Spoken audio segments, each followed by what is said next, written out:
that truth is always in the present. Truth is never in the past, never in the future. Truth is here and now at this moment. Completely opposite characteristic of truth to the mind, correct? What is the second characteristic of truth? Truth is not changing. It is constant. It is permanent, everlasting, eternal. Whatever way you want to describe, it is non-changing, non-fleeting. It is shashvat. So that is an opposite characteristic to mind. Correct? And the third characteristic of truth is, it is non-dual. Advaita. It's always one. Truth is one. Truth can't be two. So you have three characteristics of a mind which are absolutely opposite to the characteristics of truth. So these rishis come to the conclusion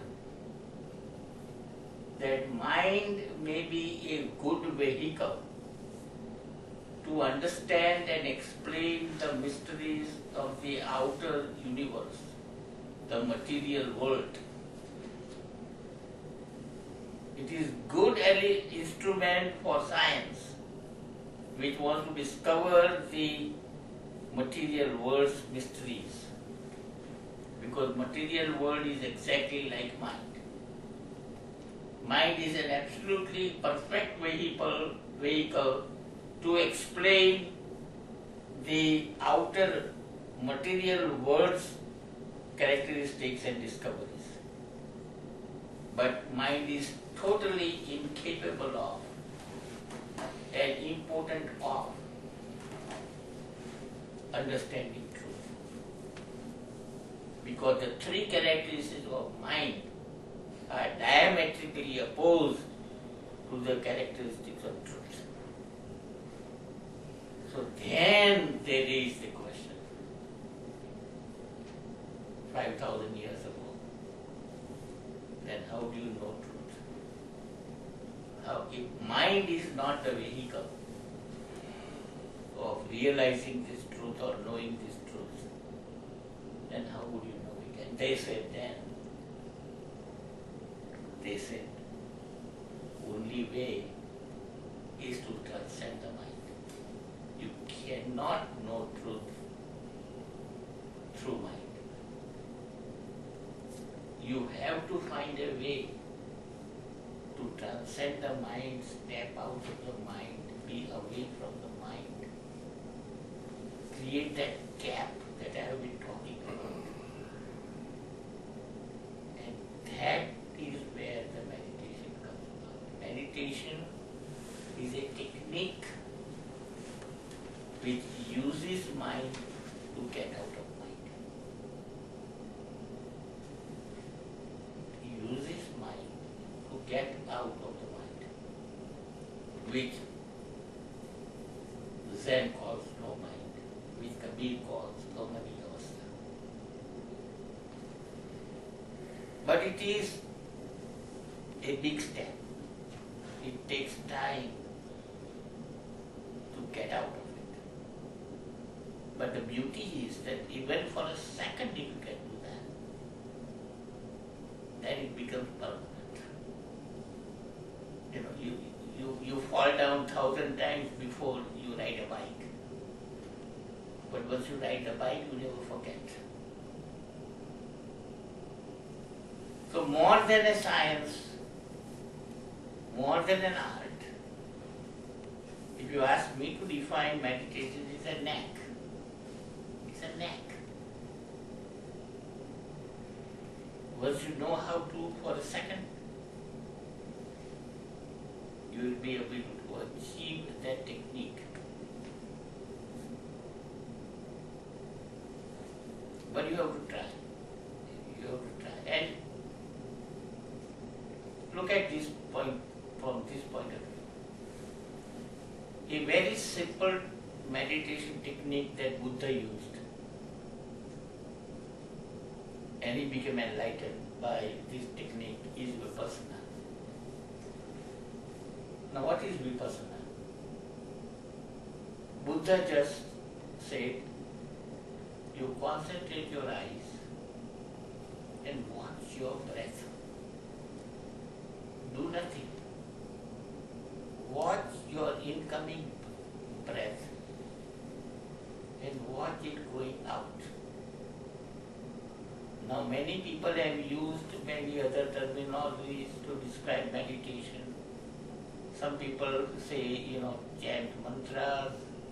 Some people say contemplate. Some people say concentrate.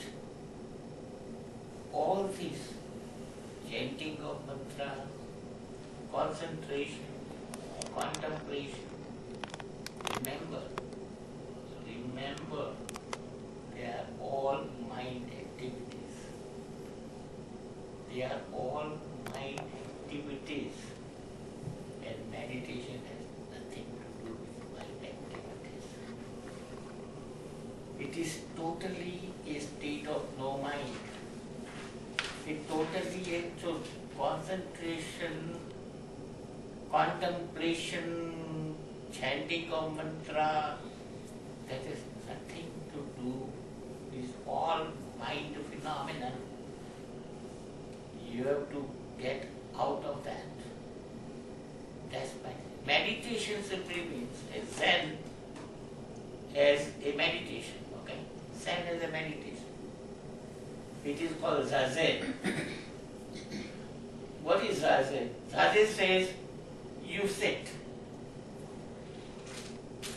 You sit. That's meditation. But sit what? Sitting how? Sitting doing nothing. Sitting doing nothing. Can you sit doing nothing? Can you sit doing nothing because your mind works? That's doing. Thinking is doing. You can for a second not think. If you can sit without doing anything, you are in meditation. You are in meditation. You will not be sit. Your mind is constantly thinking. Constantly thinking. If you can do nothing and be yourself for a second, you are in meditation. But you will not be able to tell the beauty of that Vipassana that I am talking to you about. Experiment. Experiment. If you are fully aware, if your awareness is 100% on your incoming breath, you cannot think at that time. It's impossible to be aware of your breath totally going in and coming out. If you can be aware that 100% aware of that breath at that moment, you will not be able to think at that time. It's not possible. But you will not be able to bring that 100% awareness out of breath. Okay? You will try and your mind will have 1001, thoughts at that time. So there's another misconception that if you can't control your thought, that word control is being used, that you have to control your mind. You have to control your thoughts. Impossible. Because what you are doing when you are controlling, you are giving negative energy. Whether it is a positive or negative, you will lose. You will lose. So what is the best way? Is to just watch. Don't do anything. Let thoughts come. They will go away if you don't give any positive or negative energy. If you do anything to control it, you will never succeed. So it's like watching the clouds. thoughts are like clouds. Let them go away. Let them go away. You just watch. There is a beautiful story between Buddha and Ananda. Buddha and Ananda are passing near the river, and they walk half a mile, and then Buddha says, "Go Ananda and bring me a glass of water from that river. I'm thirsty." So Ananda goes there and tries to bring the water, and he says that there was some cart, in the river with all mud, flown out of that cart, and the whole water was dirty. So he comes back to Buddha and says, "Lord, how can I bring that water? It was so dirty." So Buddha says, "Okay, go back again and bring me the water." And Ananda goes back again and sees that automatically all mud had settled at the bottom of the river, and the upper water was very clean. So he brings that water to Buddha. And Buddha says, "Did you understand what I was going to say to you?" He said, "No." He said, "Look, if you had tried to do anything to clean that water, you would have made it dirtier. All he had to do is to watch, be quiet for a while, and the whole mud settled by itself." That's the meditative technique. You don't try to control or prevent your thoughts coming. Let them come. Let them come. You don't give any positive or negative. You just bring your awareness. If it has wandered somewhere else, if you are not aware of your breath anymore, don't worry about it. Bring it back to that, incoming breath and out. The beauty of this technique is that, those who teach yoga to you, they spend awfully lot of time on asana and exercises. I am not saying that they are not good for the body, but it has nothing to do with meditation. So my approach to meditation is very simple. Simple. And the beauty of this vipassana is you can do it any time. You have 5 minutes in office, you have lunch hour, you can do that. You are lying in bed in hospital, nobody prevents you from doing vipassana. Any time of the day. You don't have to get up at 4 o'clock in the morning.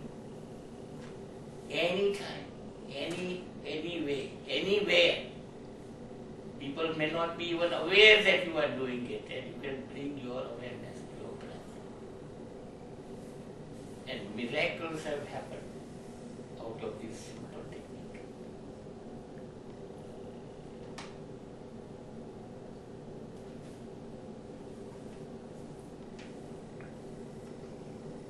So, the modern psychology, if I talk in terms of psychology, then modern psychology has what they have done. Freud and Jung and Adler, they have discovered the underlayings of consciousness.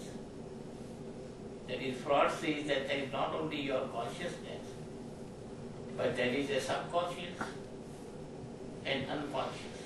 And he goes further and says there is a collective unconscious. And the whole method of psychology to treat human beings is that they have defined human being, a normal human being, they have defined. And they say that when you deviate with this norm that they have defined as a normal human being, then through psychotherapy, they bring you back and make you normal. So whole idea of modern psychology is how to make you normal if you deviate from the norms of the definition of a normal man. And they have discovered these underlayers of consciousness. And remember the golden truth, this world is dual. World is dual. So there is nothing in this world which does not have the opposite. So if that British scientist who is disabled, who has discovered the black hole, I am sure that 50 years or 100 years after they will discover the white hole. There is no other way. If there is a black hole, there has to be a white hole. No question about it. The whole world is dual. So the modern psychology has discovered the underlayings of consciousness. And our rishis 5,000 years ago said that's not enough. They have discovered the upper layer of consciousness. He says just there is subconscious and unconscious and collective unconscious. There is superconsciousness and collective superconsciousness, and there is cosmic superconsciousness. This discovery is being made thousands of years ago, and what they say is that when one reaches samadhi, you reach the cosmic superconsciousness. So the problem, as I see it on the modern psychology, is that it defies the normal man, but that normal man, according to our rishis, is abnormal. They are not satisfied with what psychologists are doing. They are bringing the one who is below normality to bring him to the normal man. But our Rishi said that normal man is sick. That normal man is full of all these problems of anger and jealousy and hate and all that. You call that normal? No.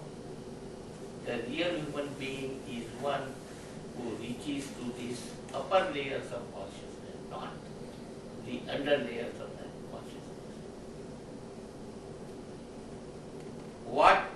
What Freud and Jung and Adler are trying to do is to bring the suppressed and the repressed your emotions. Because you are living in the civilized world, you are not free to express all your emotions. So what we do is to store these suppressed and repressed emotions in our basement of the consciousness, which they call unconscious. So whole treatment of psychology is to make you aware of what you have stored in your